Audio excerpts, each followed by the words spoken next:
آج کے اس درس میں مولانا سجاد نعمانی کی مزید ویڈیو دیکھنے کے لیے آپ ہمارے چینل کو سبسکرائب کریں۔ رحمت دو عالم صلی اللہ علیہ وآلہ وسلم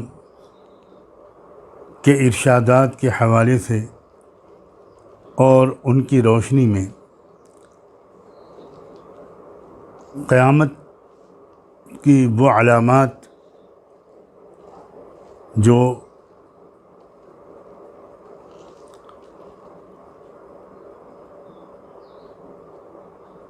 قرب قیامت میں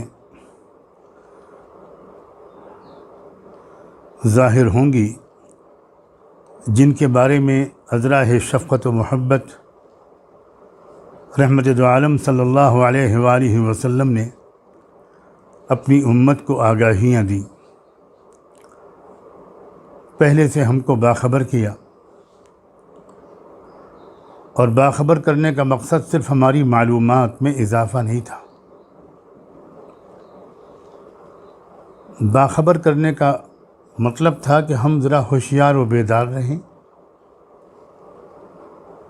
ان علامات کے تقاضوں کو محسوس کریں اور ان آگاہیوں کے اصلی پیغام کو سمجھ کر اپنی کیریکٹر، اپنے کردار، اپنی سیرت، اپنی ذمہ داریوں پر کڑی نظر رکھیں۔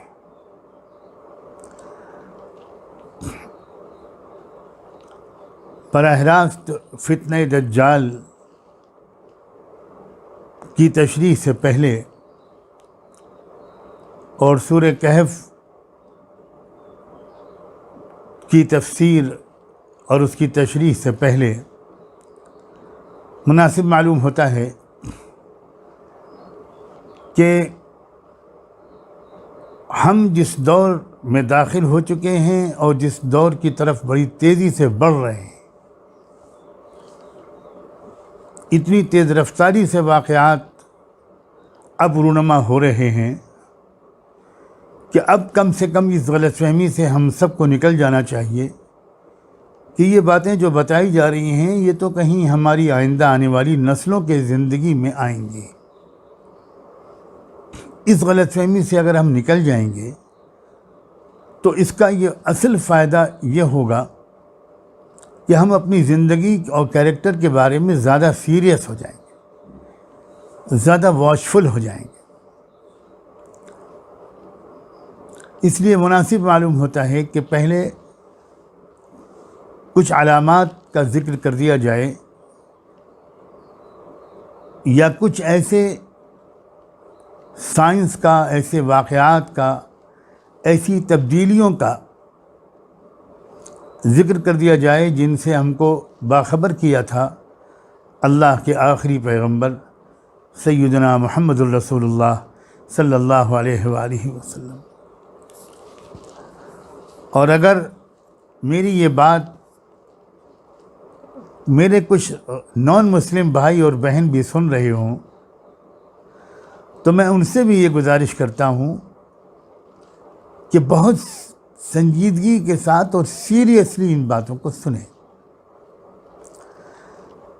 یہ جس شخصیت نے یہ آگاہیاں دی ہیں وہ صرف مسلمانوں کے قومی رہنما نہیں تھے، وہ پوری انسانی برادری اور پورے اس کنبے کے، اس پریوار کے رہنما تھے، جس کو ہم کہتے ہیں ایک انسانی برادری۔ جتنی ان کی رہنمائیوں کو جاننا اور اس کے تقاضوں پر عمل کرنا ایک مسلمان کے لیے ضروری ہے، اتنا ہی میرے بہت محترم نان مسلم بھائیوں اور بہنوں آپ کے لیے بھی اتنا ہی ریلیونٹ ہے، اتنا ہی ضروری ہے، اتنا ہی فائدہ مند ہے۔ خدا کے لیے ان سب رہنمائیوں کو اس طرح اگنور کر کے کرنے کی غلطی مت کیجیے کہ یہ تو مسلمانوں کا مسئلہ ہے۔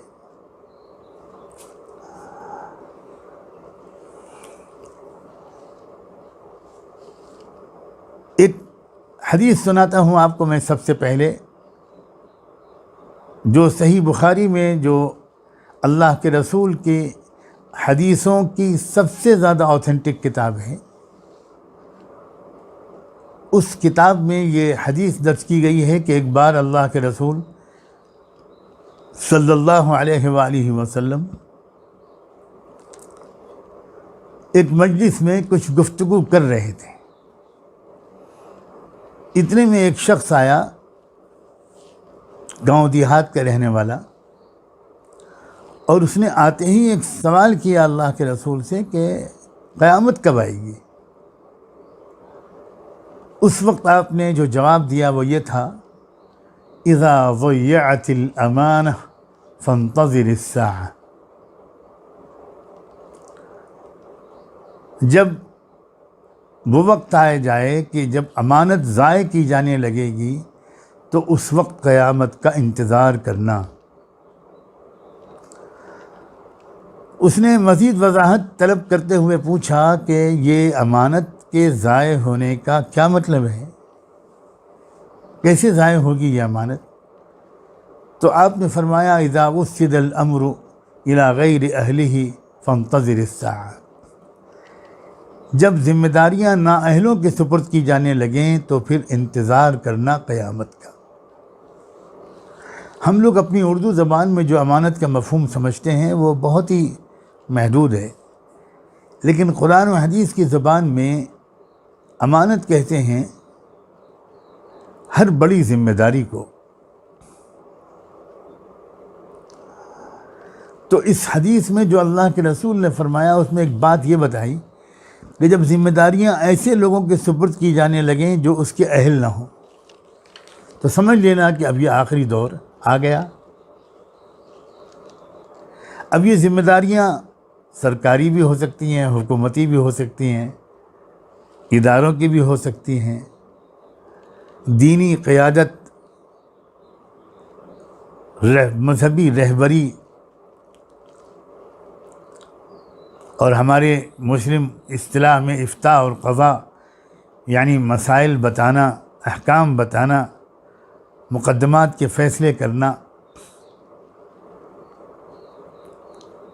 اوقاف اور قومی امانتوں کا نگراں بننا، ان کا انتظام کرنا، اس طرح کی جتنی بھی ذمہ داریاں ہیں وہ دنیاوی ہوں یا دینی ہوں، جب وہ نااہلوں کے سپرد کی جانے لگیں تو یہ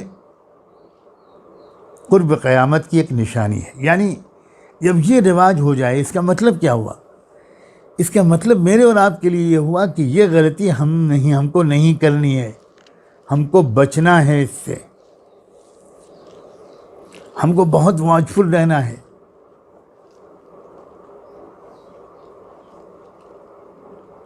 ہر طرح کی ذمہ داری ہم ان افراد کے سپرد کریں جو اس کے اہل ہوں۔ یہ ایک طرح سے مثبت پیغام ہے ہمارے لیے، ایک کلیئر ہدایت ہے۔ اتنے حصے یعنی یہ تو ہم عمل کر ہی سکتے ہیں جہاں تک ہو سکے، اپنی ذاتی اور خاندانی مصلحتیں ہمیں اس پر آمادہ نہ کر دیں کہ ہم ذمہ داریوں کو نااہلوں کو سپرد کر دیں۔ یہ بہت اہم بات ہے، اور قرب قیامت کی علامات کے بارے میں جاننے کا شوق معلومات میں اضافے کے لیے اور ایک دلچسپ موضوع کو انجوائے کرنے کے لیے معاذ اللہ نہیں ہونا چاہیے۔ مجھے محسوس ہوتا ہے کہ یہ آج کل کا فیشن بنتا جا رہا ہے۔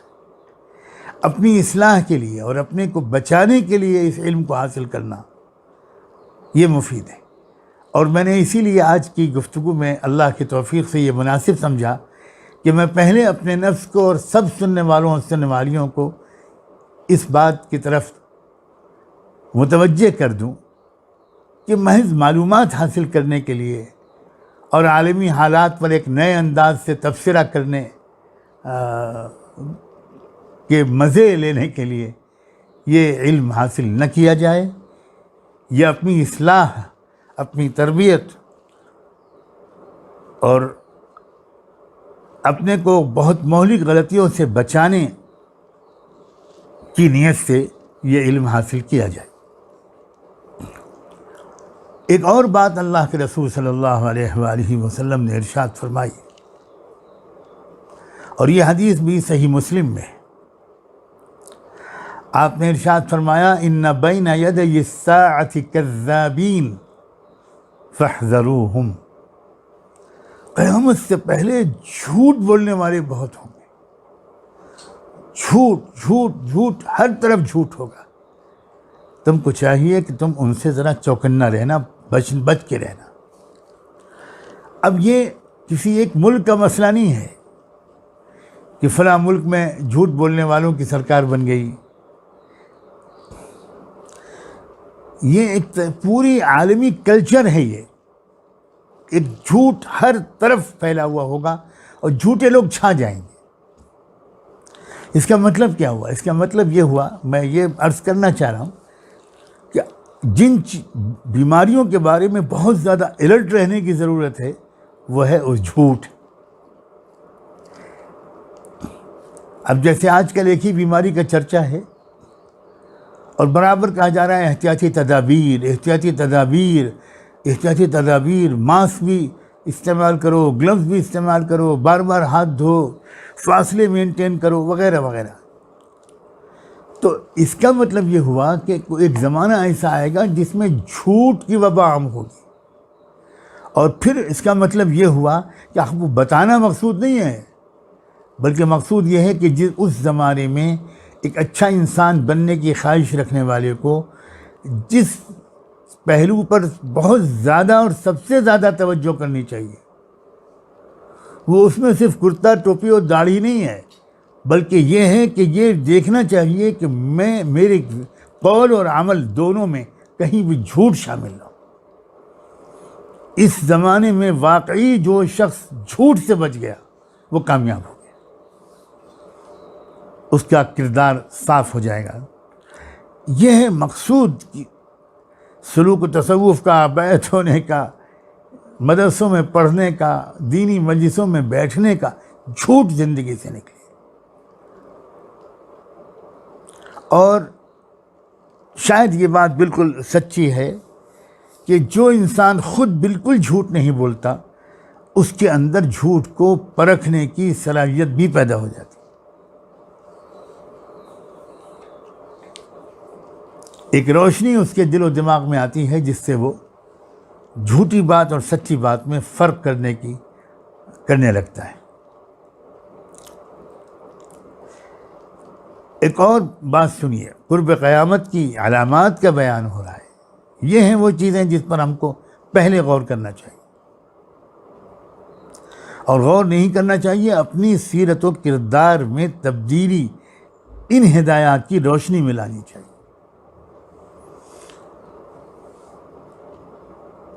حدیث کی مشہور اور معتبر کتاب سنن ترمذی نے روایت کیا ہے، اللہ کے رسول صلی اللہ علیہ وسلم کا یہ ارشاد، آپ نے فرمایا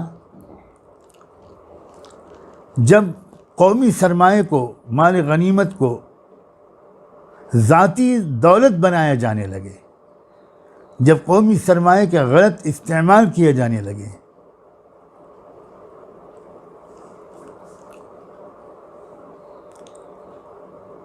اور امانت کو مال غنیمت سمجھا جانے لگے، اور زکوٰۃ کو ایک مصیبت اور ایک بوجھ سمجھا جانے لگے، اور جب علم حاصل کیا جانے لگے دین کے علاوہ دنیاوی مقاصد کے لیے، اور لوگ اپنی ماں کی نافرمانی کریں مگر بیوی کی ہر بات مانیں، کتنی زبردست آگاہی ہے، کتنی زبردست آگاہی۔ یہ جو رشتے ہیں ان کے درمیان ایک توازن برقرار رکھنا اور ترجیحات اور پرائیورٹیز کو ٹھیک سے سمجھنا اور اس کو نبھانا، یہ بہت اہم بات ہے۔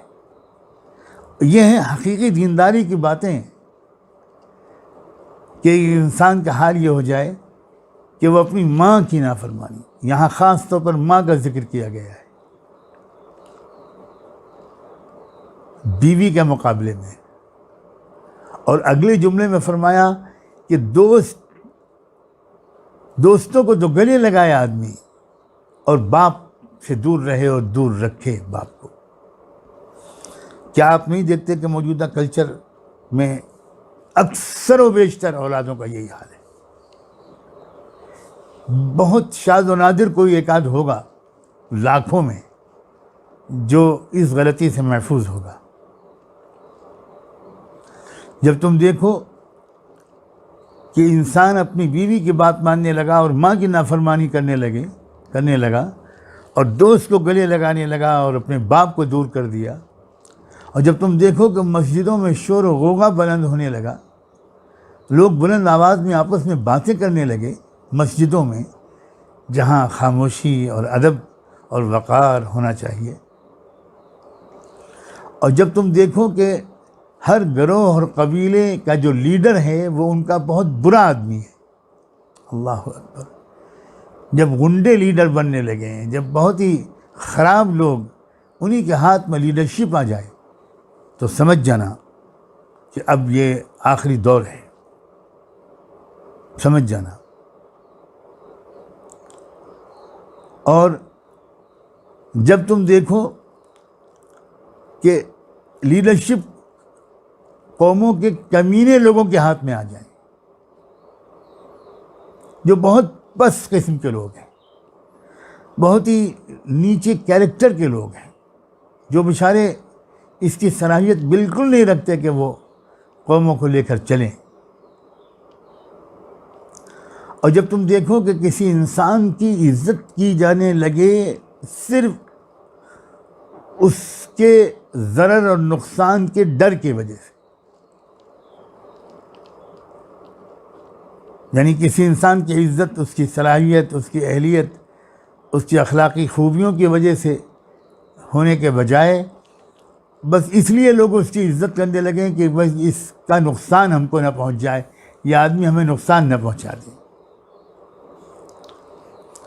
اور جب تم دیکھنا کہ پیشور گانے والیاں اور باجے گاجے عام ہو جائیں، اللہ اکبر، پیشور گانے والیاں، اس زمانے میں اس کو سمجھانے کی کوئی ضرورت ہی نہیں ہے،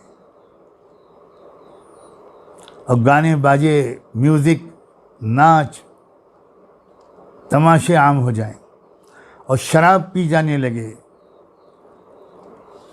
اور امت کے ہر آنے والے اپنے بڑوں پر تنقید کرنے لگے، لعنت ملامت کرنے لگے۔ اس زمانے میں تو کیا وہی آدمی بہت روشن خیال مانا جاتا ہے جو اپنے پورے ماضی پر تنقید کرے۔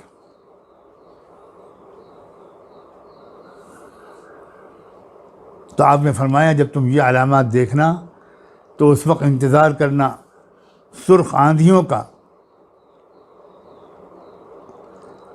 اللہ تعالیٰ کا عذاب اور قہر طرح طرح کی شکلوں میں آئے گا، زلزلوں کا انتظار کرنا، زمین میں دھسا دیے جانے کا انتظار کرنا، اور چہرے بدل جائیں، صورتیں مسخ ہو جائیں، اور پتھروں کی بارش ہونے لگے، یہ سب ہوگا۔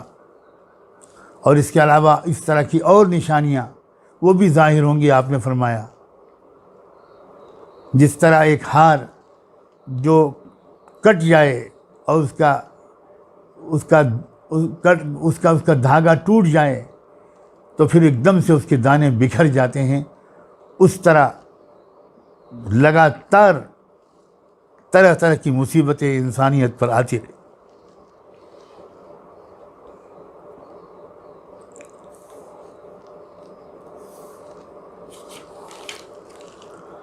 اللہ اکبر و کبیرہ، اللہ اکبر و کبیرہ۔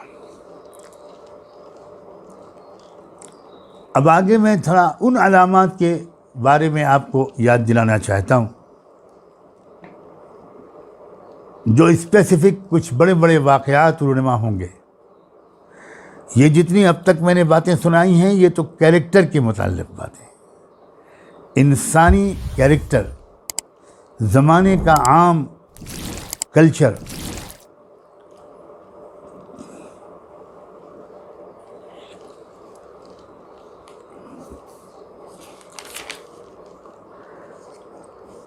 صحیح مسلم کی روایت ہے، حضرت عمران بن حسین راوی ہیں کہ اللہ کے رسول صلی اللہ علیہ وآلہ وسلم نے ارشاد فرمایا، عمران بن حسین کہتے ہیں میں نے خود سنا اللہ کے رسول کو یہ فرماتے ہوئے کہ آدم کی پیدائش سے لے کر قیامت تک کوئی واقعہ اور حادثہ دجال کے فتنے سے بڑا اور سخت نہیں ہوگا۔ یعنی بڑے بڑے امتحانات جو آئے ہیں ان میں بھی سب سے بڑا امتحان پوری انسانی تاریخ میں فتنہ دجال ہوگا۔ انشاءاللہ آنے والے وقت میں اب یہ میں اس کی پوری تشریح کرنے کی کوشش کروں گا کہ کیا فتنہ دجال آنا باقی ہے یا فتنہ دجال آئے ہوئے عرصہ ہو گیا اور ہم اسی کے درمیان جی رہے ہیں، اور اب فتنہ دجال کے شاید یہ آخری دن چل رہے ہیں، اب بس صرف دجال کا خود نکل کر باہر آ جانا یہ باقی ہے، اور شاید آج کل اس کی تیاریاں زور و شور پر ہیں۔ اس کا وقت بھی اب بہت دور نہیں ہے، فتنہ دجال کا وقت دور ہے، اس غلط فہمی سے نکل جائیے۔ فتنہ دجال تو زمانہ ہوا شروع ہو چکا، اور اب تو وہ اپنے آخری شباب پر ہے، اور وہ جب اپنے آخری نقطہ عروج پر فتنہ دجال پہنچ جائے گا تب دجال کے لیے باہر نکلنے کے حالات بن جائیں گے، تب وہ کھل کر سامنے آ جائے گا۔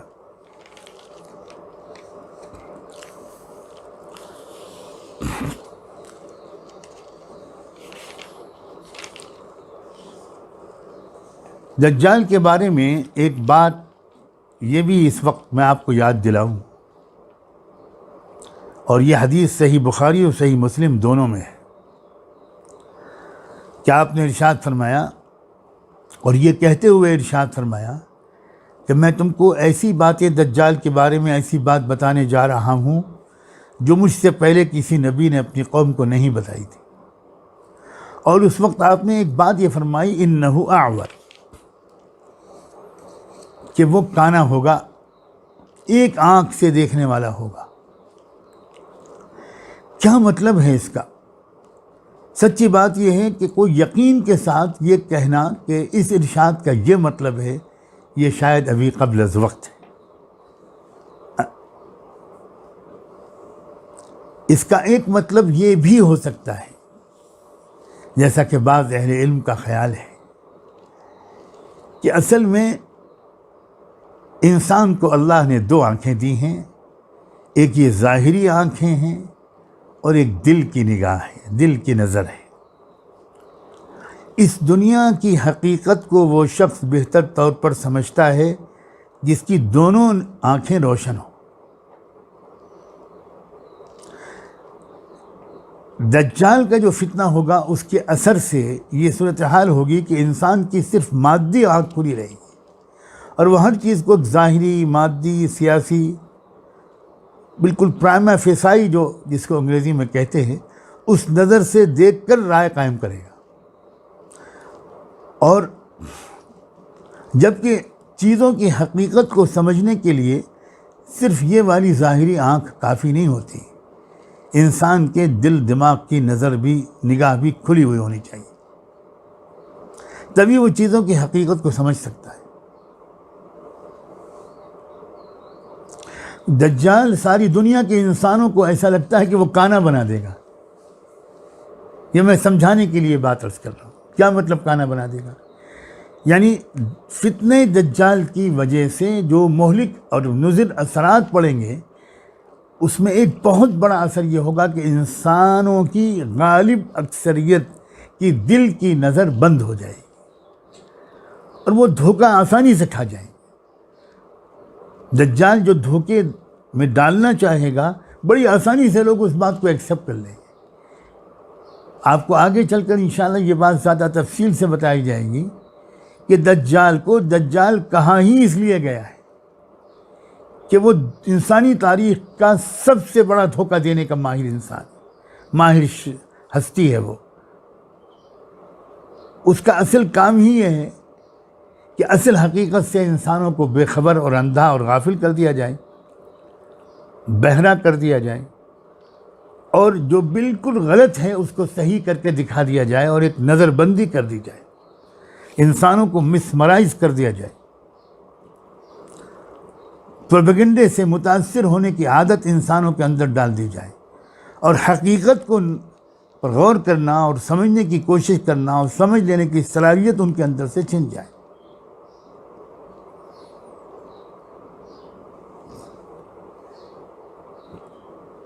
ایسا معلوم ہوتا ہے کہ شاید اعور کا یہ مطلب ہے، اور کوئی بعید نہیں کہ ظاہری طور پر بھی وہ کانا ہو سکتا ہے، ہم نہیں کہہ سکتے کہ صرف یہی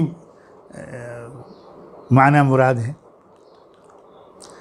یہ تو چیزیں پوری طرح کھل کر تو تب آئیں گی جب وہ دجال خود ظاہر ہو جائے گا، اور اس کو پہچاننے والے اہل اللہ، صاحب نظر، صاحب تقوی لوگ موجود ہوں گے، اور وہ اس کو پہچانیں گے۔ آپ نے اسی حدیث میں یہ بھی ارشاد فرمایا کہ اس کے ساتھ ایک چیز ہوگی جنت کی طرح، اور ایک چیز ہوگی دوزخ کی طرح۔ پھر وہ جس کو جنت بتائے گا وہی پھر حقیقت دوزخ ہوگی۔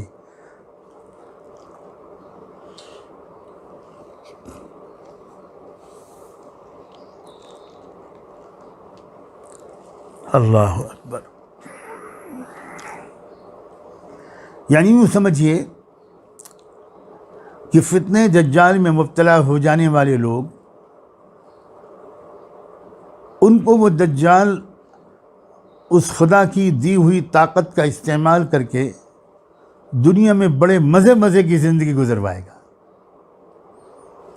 اور جو لوگ اس کے سامنے سر جھکانے سے انکار کر دیں گے، جو اس کو خدا ماننے سے انکار کر دیں گے، ان کے لیے وہ دجال بہت مصیبتیں کھڑی کرنے کی کوشش کرے گا، فقر و فاقے میں ان کو مبتلا کر دے گا، طرح طرح کی پریشانیوں میں ان کو ڈالے گا۔ یہی تو ہے فتنہ، یہی تو ہے امتحان اور آزمائش۔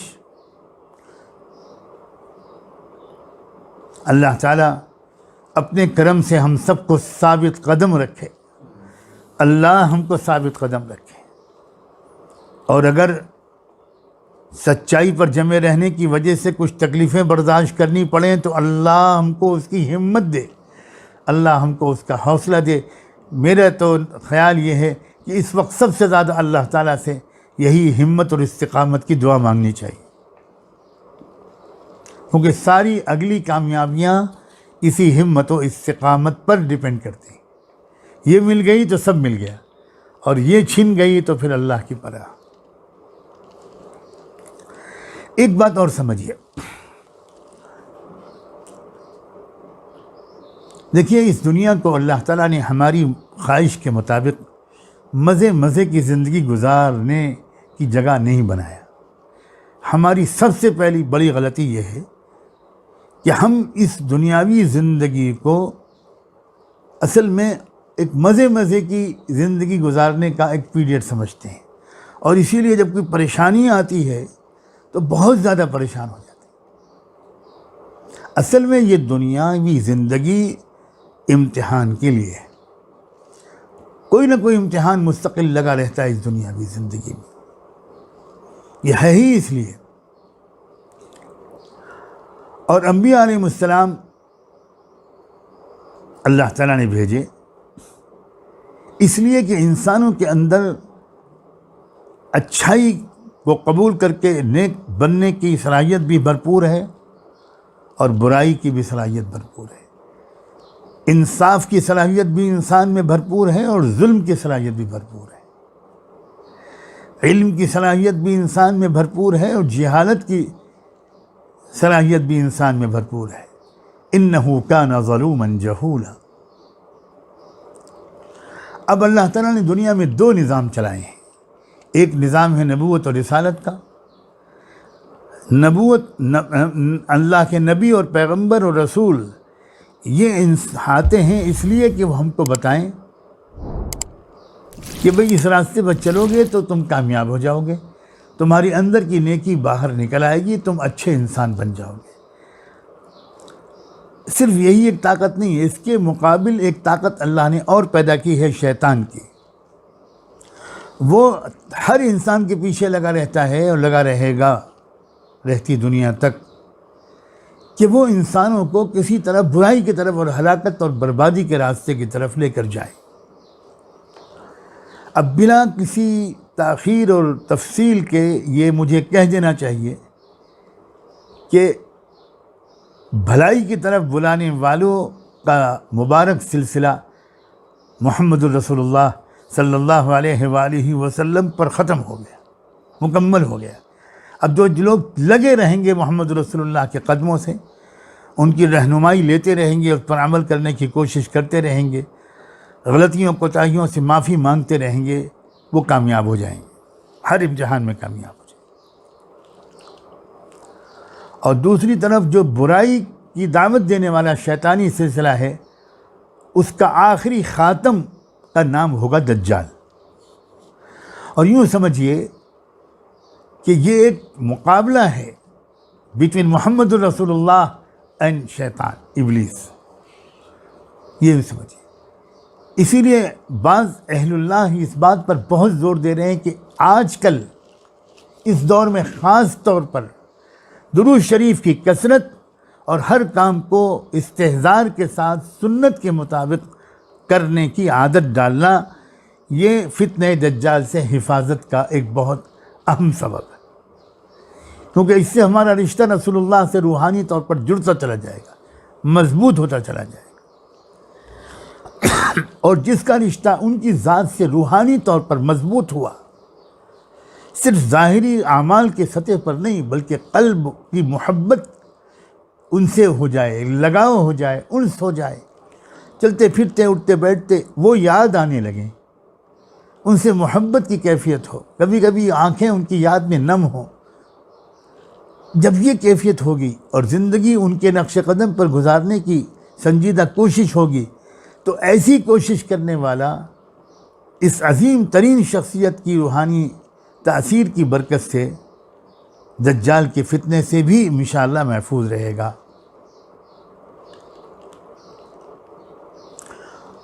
اور ایسا لگتا ہے کہ اللہ تعالیٰ یہ دکھانا چاہتے ہیں کہ شیطان کی آخری طاقت کے ظہور کے زمانے میں بھی میرے ایسے بہت بڑی تعداد میں بندے اور بندیاں موجود ہوں گے جو محمد رسول اللہ صلی اللہ علیہ وآلہ وسلم اور ان کے نائبین سے اچھی وابستگی کی برکت سے اس دجال کے سحر میں آنے سے محفوظ رہیں۔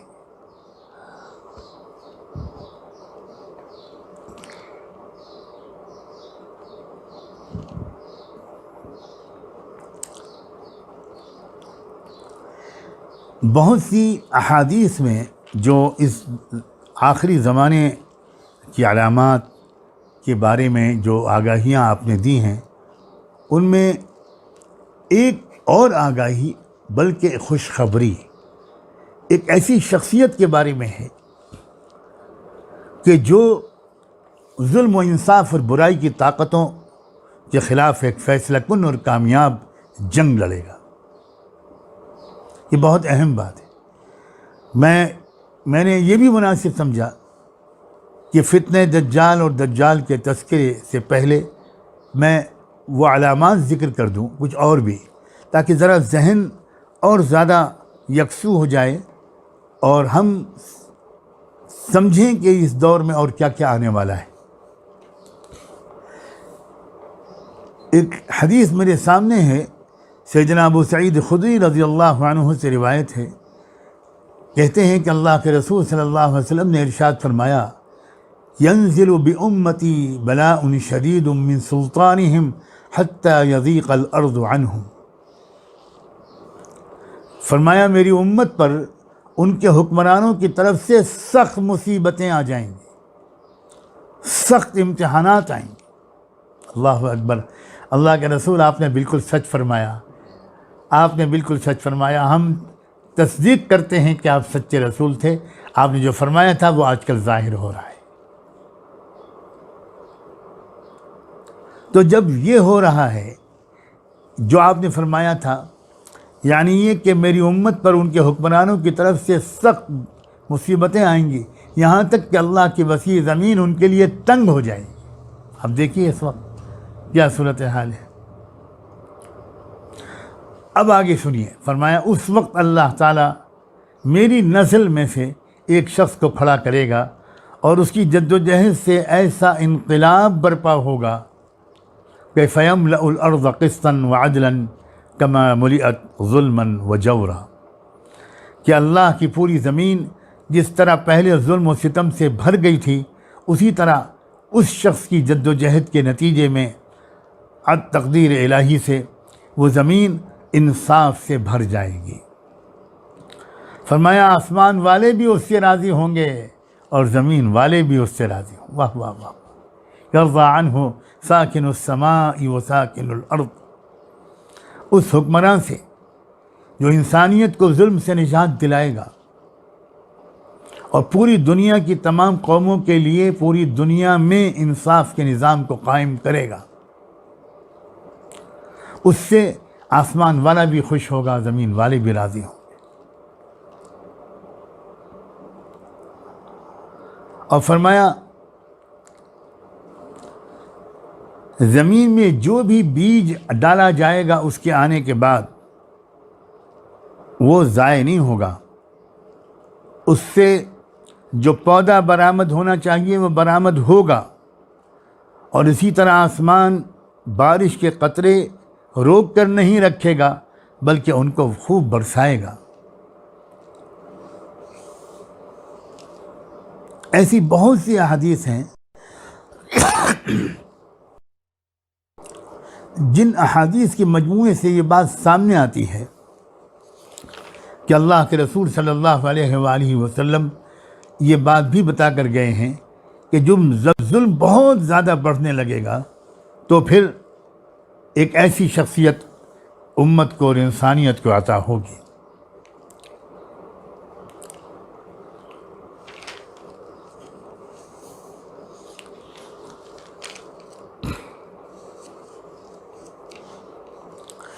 بہت سی جو احادیث آئی ہیں اس مضمون کی، اگر ان سب کو ملا کر دیکھا جائے، میں ان سب کو یا ان میں سے کئی کو پیش کرنے کے بجائے خلاصہ پیش کرتا ہوں کہ جب ایک کفر کا، ظلم کا، شیطنت کا، یعنی درندگی کا،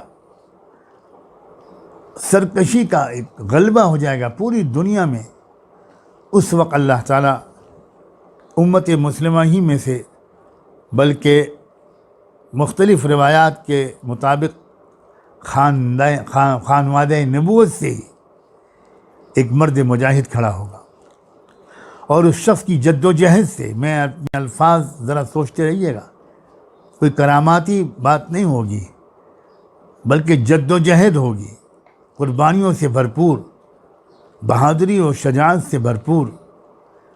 اس جد و جہد سے دنیا سے ظلم و سرکشی کا خاتمہ ہو جائے گا، پوری دنیا میں سچائی اور انصاف کی فضا قائم ہو جائے گی، آسمانی اور زمینی برکتیں پھر سے برس پڑیں گے۔ اور یہ بھی یاد رکھیے کہ ان کے آنے کے بعد ہی اصل دجال ظاہر ہوگا، دجال سے پہلے امام مہدی کا آنا یہ صحیح احادیث سے ثابت ہے۔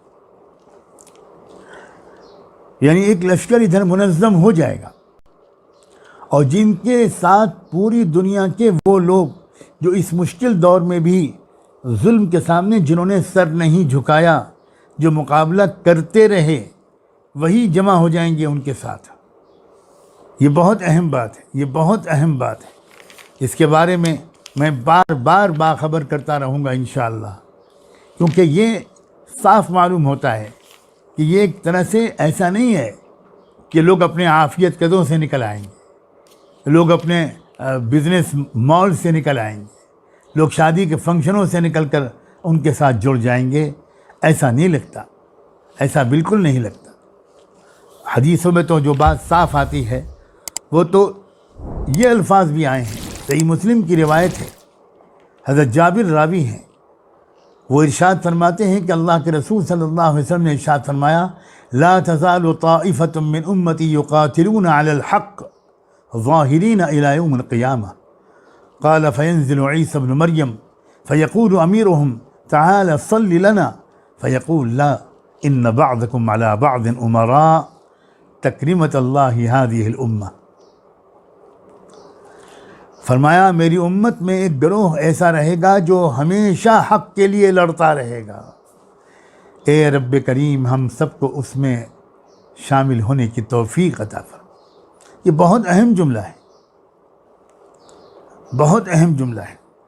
بہت سے لوگ سوچتے ہیں، بہت سے لوگ پوچھتے ہیں کہ اس دور میں ہمیں کیا کرنا چاہیے، تو اللہ ہم کو اہل ہمت اور عزیمت والوں میں سے بنا دے۔ تو ان کو تو یہ کرنا چاہیے کہ وہ اپنے اپنے مقام پر اپنے اپنے امکانات کے مطابق وہ انصاف کے قائم کرنے کی جد و جہد کرتے رہیں، تماشائی نہ بنے، بلا کسی عذر کے صرف گوشہ عافیت تلاش نہ کریں، ہمت سے کام لیں، ہمت سے کام لیں۔ یہ دور ہمتوں کے بڑھانے کا دور ہے۔ اس دور میں کمزور ایمان کی وجہ سے، شکست خوردگی کی نفسیات کی وجہ سے اور قرآن و سنت سے براہ راست رہنمائی لینے کے بجائے اپنی عقل سے، دانشوری سے رہنمائی لینے کی وجہ سے اس طرح کے مشورے ہمارے بہت سے دانشور حضرات قوم کو یہ دینے لگے ہیں کہ بھائی یہ جو وقت ہے یہ ریٹریٹ کا وقت ہے۔ ریٹریٹ کا لفظ بول رہے ہیں، یہ ریٹریٹ کا وقت ہے، یہ بس پیچھے ہٹ جانے کا وقت ہے۔ کسی کے لیے عذر شرعی ہو تو بات اس کے لیے کی الگ ہے، اس کو عام رہنمائی نہیں قرار دیا جانا چاہیے۔ ہمارے امت میں ایک اچھا حصہ ان لوگوں کا ہمیشہ رہنا چاہیے جو اپنے اپنے وقت میں بہت سوچ سمجھ کر عقل و دانش مندی کے مطابق ریزسٹ کریں۔ ریزسٹنس کی ضرورت ہے، صرف ریٹریٹ کرنے کی ضرورت نہیں ہے، اور یہ ریزسٹنس ہی والے ہوں گے جن کو آخر میں اس فیصلہ کن معرکے میں شرکت کی سعادت ملے گی۔ اور اتنا بابرکت گروہ ہوگا وہ، آپ سوچئے ذرا کتنا خوش نصیب گروہ ہوگا کہ اس کی امامت کے لیے اس کا امام یعنی امام مہدی مصلی پر کھڑے ہو جائیں گے، اور ٹھیک اسی وقت حضرت عیسیٰ علیہ السلام آسمانوں سے اتر کر تشریف لائیں گے۔ تو حضرت عیسیٰ علیہ السلام کو دیکھ کر وہ امام جو اسی امت کا ایک فرد ہوگا، وہ آسمانوں سے اترا ہوا کوئی شخص نہیں ہوگا، وہ ہمارے درمیان پیدا ہونے والا ایک نیک صالح شخص ہوگا جس کو اللہ پوری دنیا میں انصاف کے نظام کو قائم کرنے کے لیے ہمت اور صلاحیت عطا فرمائے گا۔ وہ مصلی پر کھڑا ہو چکا ہوگا امامت کے لیے، لیکن وہ دیکھے گا کہ عیسیٰ علیہ السلام آ گئے تو وہ پیچھے ہٹ کر کہے گا کہ آپ تشریف لائیے، آپ امامت کیجئے، مگر حضرت عیسیٰ علیہ السلام کہیں گے نہیں نہیں نہیں، الا ان بعضکم علی بعض امراء، تم ہی امامت کرو گے، تم میں ہی سے کوئی امامت کرے گا، میں تو مقتدی بنوں گا۔ اللہ اکبر۔ یہ اس ہمت والے بہادر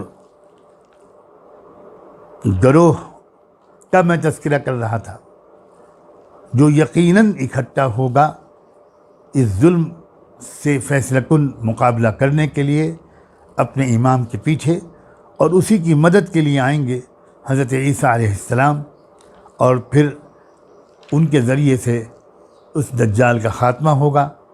اس سلسلے کی کچھ احادیث حضرت عیسیٰ علیہ السلام کی آمد اور ان کے بارے میں کچھ باتیں مجھے عرض کرنی ہیں، وہ انشاءاللہ کل عرض کروں گا۔ آج اسی پر اکتفا کرتا ہوں، اس دعا کے ساتھ کہ اللہ تبارک و تعالی ہم سب کو اس دور کی پہچان بھی عطا فرمائے، اور اس دور میں جس سیرت و کردار والے ایمان والوں کی ضرورت ہے جس سیرت و کردار والی ایمان والیوں کی ضرورت ہے، اللہ ہم سب کو وہی سیرت و کردار عطا فرما دے۔ وآخر دعوانا ان الحمد للہ رب العالمین۔ دعا کر لیجیے۔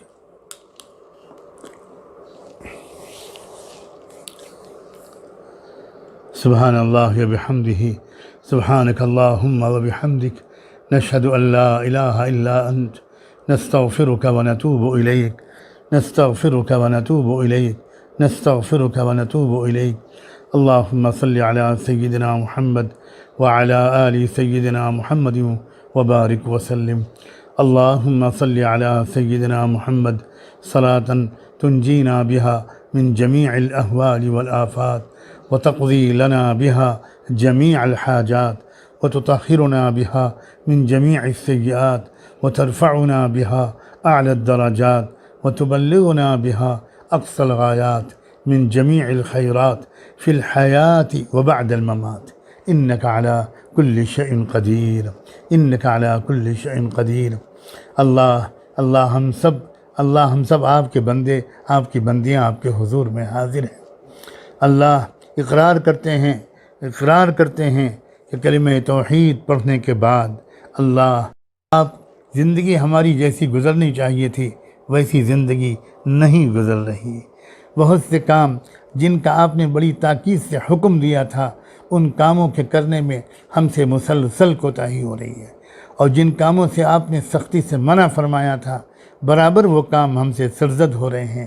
بار الہٰ معاف بھی فرما دیجئے، اور اب ہم کو اپنی خزانہ غیب سے تقوی عطا فرما دیجئے۔ اللہ ہمارے پیشانی کے بال پکڑ کے اللہ ہم کو صراط مستقیم پر چلا دیجئے۔ اللہ ہم کو محتاج زندگی گزارنے والا بنا دیجئے۔ اللہ کسی پر ہم سے ظلم نہ ہو، کسی کا دل نہ دکھے، کسی کی حق تلفی نہ ہو، کسی کی غیبت نہ ہو، کسی سے بدگمانی نہ ہو، کسی پر ہم بہتان نہ لگا دیں، کسی کے ساتھ غلط سلوک نہ کریں۔ اے رب کریم، ہر ایک کی عزت کا خیال کرنے والا ہمیں بنا۔ اے اللہ، اگر کوئی ہمارے ساتھ زیادتی کرے بھی تو اس کو بھی برداشت کر لینے کی توفیق عطا فرما۔ اے اللہ، معاف کر دینے کا حوصلہ نصیب فرما، معاف کر دینے کا حوصلہ نصیب فرما۔ اللہ، ایسا دل عطا فرما جس میں کسی سے دشمنی نہ ہو، کسی کے خلاف کچھ سازشیں کرنے کا ارادہ بھی نہ ہو، کینہ بھی نہ ہو، حسد بھی نہ ہو، عجب بھی نہ ہو۔ ایسا دل عطا فرما جس میں تکبر نہ ہو، جس میں نفاق نہ ہو، جس میں شقاق نہ ہو، جس میں آپس میں پھوٹ نہ ہو۔ اللہ، جس میں خود غرضی نہ ہو، جس میں بخل اور کنجوسی نہ ہو، جس میں سخاوت ہو، جس میں ہمدردی ہو، جس میں ایثار ہو۔ اے اللہ، جس میں صبر و برداشت ہو، جس میں معاف کرنے کی عادت ہو، ایسا دل عطا فرما۔ اے اللہ پاک، صاف دل عطا فرما، اچھا دل عطا فرما، ذکر کرنے والا دل عطا فرما، اپنی یاد سے آباد دل عطا فرما، اپنی یاد سے تر زبان عطا فرما، اپنی یاد سے تر زبان عطا فرما۔ اے اللہ، ہم کو روحانی سکون نصیب فرما، روحانی سکون نصیب فرما، قلبی اطمینان نصیب فرما، قلبی اطمینان نصیب فرما، بشاشت اور فرحت نصیب فرما، انبساط نصیب فرما۔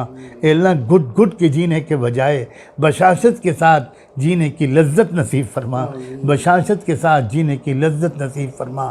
بشاشت کے جو حقیقی اسباب ہیں، ذکر اور اخلاق نبوت، اے اللہ ان سے ہم کو آراستہ فرما، اے اللہ ہم کو ان سے آراستہ فرما۔ ان تمام عادتوں، اعمال، افعال، اقوال اور فکریں اور سوچ اور جذبات، اے اللہ جو الجھن پیدا کرتے ہیں، اللہ ان سے ہم کو عافیت کے ساتھ چھٹکارا عطا فرما۔ اللہ، ہم آپ سے پناہ مانگتے ہیں، اللہ ہم آپ سے پناہ مانگتے ہیں ایسے علم سے جس کا کوئی فائدہ نہ ہو۔ اللہ، ہم ایسے دل سے پناہ مانگتے ہیں جس میں آپ کا ڈر اور خوف نہ ہو۔ اے اللہ، جس میں غریبوں کی محبت نہ ہو، جس میں انسانیت کی محبت نہ ہو، جس میں تنگ نظری اور تعصب ہو، ایسے دل سے ہم آپ سے پناہ مانگتے ہیں۔ اے اللہ، ایسی دعا جو قبول نہ ہو اور ایسا نفس جو کبھی آسودہ ہی نہ ہو، اس سے بھی ہم آپ سے پناہ مانگتے ہیں۔ اللہ ہم آپ سے نفس مطمئنہ کا سوالی ہیں، نفس مطمئنہ کے سوالی ہیں۔ اے رب کریم، اے اللہ ہم کو زندگی اور موت کے فتنوں سے بچا، ہم کو اللہ مال کے فتنے سے بچا، ہم کو عورت کے فتنے سے بچا، اور اللہ ہم کو اے اللہ عذاب قبر اور جہنم کے عذاب سے بھی بچا، اور اللہ دجال کے فتنے سے بھی محفوظ فرما، دجال کے فتنے سے بھی محفوظ فرما۔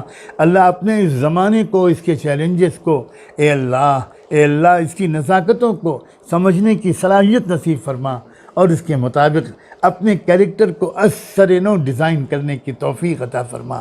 اللہ ہمت عطا فرما، اے اللہ ہم کو اپنی اصلاح کی ہمت عطا فرما، اصلاح کی سچی طلب نصیب فرما، شوق نصیب فرما، اے اللہ شوق نصیب فرما۔ اے اللہ ویران ہو گئے ہمارے دل ہر طرح کے اچھے شوقوں سے، اور اللہ گندے ہو گئے ہمارے دل بس قسم کے شوقوں سے۔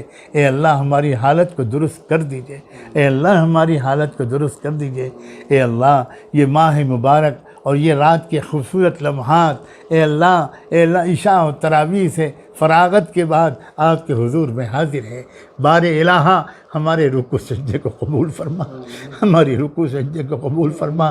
ہم آپ کا وہ کلام جس کے بارے میں آپ نے فرمایا لو انزلنا ھذا القرآن علی جبل، اگر پہاڑ پر بھی ہم اس کلام کو اتار دیتے تو وہ بھی پھٹ پڑتا۔ ہم اس کلام کو پڑھتے ہیں، ہمارے دل پر اثر نہیں ہوتا، ہم سنتے ہیں کوئی اثر نہیں ہوتا۔ اے اللہ یہ کیا ہو گیا ہمارے دلوں کو، ہمارے دلوں کو کیا ہو گیا؟ اے اللہ وہ خشیت نصیب فرما، وہ صلاحیت تأثر لینے کی توفیق عطا فرما۔ اے اللہ قرآن سے مناسبت نصیب فرما، قرآن سے عشق نصیب فرما۔ اے اللہ پوری دنیا میں جو لوگ حفظ قرآن کی دولت سے مالا مال ہیں، اللہ ان کو اس کی قدر کی توفیق عطا فرما، شکر گزار بندہ بنا، اور یاد رکھنے کے لیے اے اللہ ان کو بھرپور محنتیں کرنے کی ہمت نصیب فرما۔ اے اللہ قرآن یاد بھی ہو جاتا ہے مگر بہت جلدی بھول بھی جاتا ہے۔ بندہ بنا دیجئے، قدردان بندہ بنا دیجئے، قدردان بندہ بنا دیجئے۔ اے اللہ یہ مہینہ مغفرت کا مہینہ ہے، اے اللہ اس مہینے میں بھی اگر معافی نہ ملی تو کب ملے گی؟ معاف کر دیجئے اللہ، معاف کر دیجئے، پوری امت کو معاف کر دیجئے، پوری امت کو معاف کر دیجئے، انسانی برادری کو بھی معاف کر دیجئے۔ اس وبا سے اب جلد چھٹکارا عطا کر دیجئے۔ جو بیماری میں مبتلا ہو چکے اللہ ان سب کو شفا نصیب فرما، اور اللہ اس بیماری کی وجہ سے اے اللہ اس بیماری کے بہانے ایمان کا کوئی ذرہ لے کر آپ کا کوئی بندہ اور بندی آپ کے حضور میں اگر حاضر ہو چکا، اس کو شہادت کا رتبہ عطا کر دیجئے، اس کو شہادت کا رتبہ عطا کر دیجئے۔ اور جتنے لوگ اب بیمار ہیں ان سب کو صحت و شفا نصیب فرما، ان سب کو صحت و شفا نصیب فرما۔ پورے عالم پر سے اس مصیبت کو اٹھا لیجئے، اور اس کے بعد آنے والی مصیبتوں سے بھی چھٹکارا عطا فرما دیجئے۔ اے اللہ چھٹکارا عطا فرما دیجئے۔ دنیا اور آخرت دونوں جگہ ہم آپ سے عافیت اور بھلائی کے خواہش مند ہیں، طالب ہیں، محتاج ہیں، سائل ہیں، بھکاری ہیں۔ اللہ بھیک کا پیالہ لے کر آپ کے حضور میں حاضر ہوئے ہیں۔ جمعہ کی رات ہے اے اللہ، جمعہ کی رات ہے اے اللہ، رمضان کے جمعہ کی رات ہے اللہ، رمضان کے جمعہ کی رات ہے، پہلے عشرے کی آخری راتوں میں سے ایک رات ہے۔ اے اللہ ان سب نسبتوں کا واسطہ دے کر آپ سے اللہ رحمت کی بھیک مانگتے ہیں۔ یہ رحمت کا عشرہ ہے، آپ رحمت کی نظر سے ہم سب کو دیکھ لیجئے، اور ایک بار پھر رحمت ہی کا معاملہ کرنے کا فیصلہ کر دیجئے۔ راضی ہو جائیے اللہ، اے اللہ راضی ہو جائیے، اے اللہ راضی ہو جائیے۔ اے اللہ ہمارے ملک میں بھی بھائی چارے کی فضا قائم فرما، اتحاد کی فضا قائم فرما، ایکتا کی فضا قائم کر دے۔ ہمارے ملک کے حکومت کرنے والوں کو بھی اللہ سمجھ دے اللہ، توفیق دے دیجئے۔ اے اللہ ان کو انصاف قائم کرنے کا جذبہ، ظلم کے بجائے انصاف کے نظام کو قائم کرنے کا جذبہ ان کے دلوں میں ڈال دیجئے۔ ساری مخلوق کے دل آپ کے ہاتھ میں ہیں، اے اللہ آپ چاہیں تو انہی حکمرانوں سے انصاف کا کام بھی لے سکتے ہیں۔ اے اللہ ہمارے اور ان کے درمیان ملک کے عوام اور ان کے درمیان ایک فاصلہ بڑھتا چلا جا رہا ہے۔ خاص طور پر ملک کے کروڑوں اور کروڑوں سے بھی زیادہ غریب عوام یہ سمجھ رہے ہیں کہ اس حکومت کا ہم کو ہمارا کوئی خیال نہیں ہے۔ اے رب کریم اس فضا کو دور کر دیجئے۔ اے اللہ ہم اپنے ملک میں مضبوطی، ترقی، بھائی چارے کی فضا مانگتے ہیں اور تمام دنیا کے ملکوں کے لیے بھی اسی کا سوال کرتے ہیں۔ ہم کو اللہ انصاف کے نظام کو قائم کرنے اور مضبوط کرنے کی کوشش کے لیے قبول فرما لیجئے۔